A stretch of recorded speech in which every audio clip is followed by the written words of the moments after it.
Breaking news. Astralis have just officialized that cadiaN is joining them as an in-game leader and as a rifler. You heard me right, cadiaN is joining forces with Astralis, the one club, the one team that he's always been bullying, he's always been harassing, he's always been a bit of an enemy for when he was in Heroic. He's also joining forces with Yabi and Stown again, and he's of course doing that together with Device and the rest of the squad over there. For my money, I love the move, and I love the move for a lot of different reasons. I think first and foremost, you bring in cadiaN who have a clear sense of direction of where he wants to go with his lineups. He's a leader by example, and we've seen that time and time. If you're also tired of paying too much when you're buying or selling skins, then use GamerPay. Low fees and up to 30% cheaper than the Steam market. It's a P2P place, which means the skins stay safe in your inventory until they sell. Let me show you how it works. As a buyer, you just search for your favorite skin, and they'll pop up quickly on your screen. As a seller, you can easily list your skins here. Even tells you what a good price on average price would be, so you avoid getting scammed. When you buy or sell your skins, the money will be put into escrow, which means GamerPay takes care of it until the skin is either traded or sent to the new buyer. Essentially, it makes it safe to deal with skins in a very complicated market. So make sure to use GamerPay in order to avoid getting scammed and get the best prices on your favorite skins.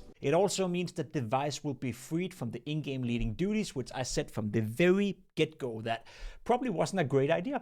And I think it speaks to history that when non-in-game leading players turn into in-game leaders, they always think they can do it. They always believe in it. And I have no doubt that Device thought it was a great idea at the time being. And I have no doubt that Device at certain times as well have done a decent job as an in-game leader. But you get more value out of having Device as a star AWP player, which is why I love it. You get to hopefully see the best of Device again, that untapped potential that he's still having within Counter-Strike 2 that we haven't seen enough of with the AWP, and hopefully cadiaN can help him with that. We have cadiaN coming in as well, and one of the most underrated points I think that I want to bring forward right here is the reason why Astralis have been struggling is that Stown have been under-delivering massively, especially lately. He's been so underwhelming to watch compared to how good he is. So with cadiaN coming in, no one knows Stown better than cadiaN. No one can enable him better. I think that's one of the focus points for cadiaN. That will be to enable Stown to do, I guess, the absolute best he can do. Same goes for Yabi. I think those two are going to feel comfortable. It also affirms and reaffirms that the style they're going to play with is going to be more so like the old Heroic, which I think Device is going to thrive in. And then, of course, the big question mark for me, the one big, is this going to work out, is cadiaN on a rifle. We knew he had impact as an in-game leader with the AWP. We saw that with Heroic. Admittedly, in CS2, he hasn't been at the same level. Can he just find some sort of impact as a rifle, which I think he can. I think cadiaN is smart enough to find that impact.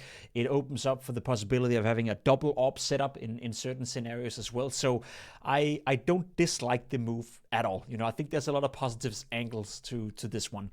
However, it also comes at a bit of a risk. We did see cadiaN in Liquid, didn't turn out too well. There were some stories that broke from the Liquid camp, stories that broke from the cadiaN camp. They've been very professional about it, but seemingly not a great match. Seemingly the work ethic and the way, you know, cadiaN wanted to lead the team wasn't really flying with the way the players wanted to play within Team Liquid. So when you bring in an in-game leader, it's always with a bit of a risk, but the reason why I don't think it's going to be too big of a risk in this case is obviously that cadiaN is very familiar playing with Stown, with Yabi.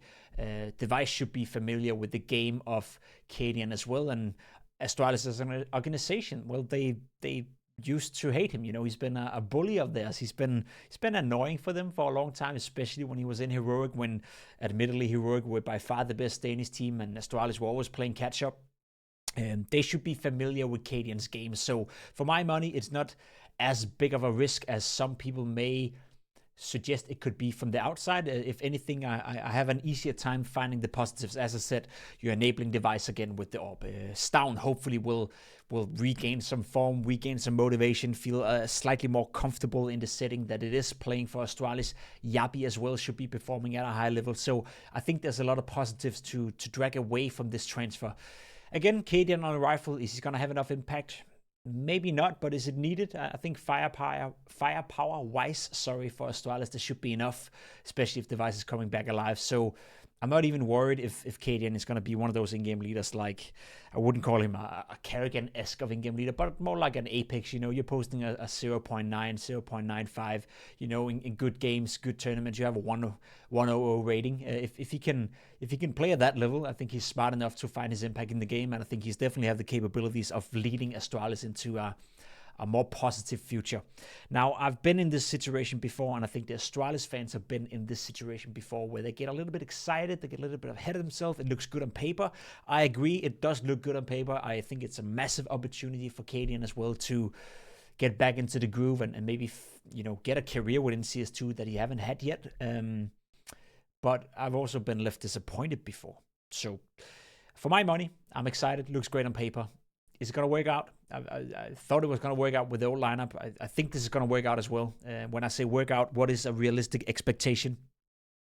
Astralis is not going to be a top 3 team right away. They're not going to win trophies right away. That would be a massive surprise if they were to, but I think they are going to be more competitive than they have been, and I think given 3 to 6 months with cadiaN fully integrated into the role as an in-game leader, with hopefully Stavn activated again, with Device hopefully finding his form again, I think Astralis, they have the player material and they have the potential to be a top 5 team, a team that is going to contest for trophies, a team that will make playoffs at tournaments.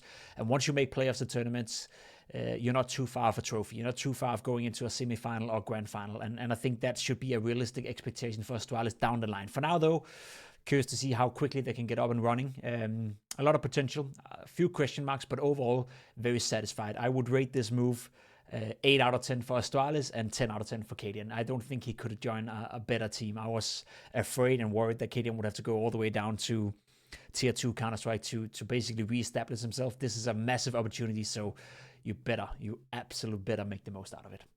Curious to hear your thoughts, though. What do you think about this move? Do you think cadiaN is going to thrive? Do you think cadiaN is going to struggle? Is Astralis going to thrive? Is Astralis going to struggle? Let me know in the comments below, and I guess we'll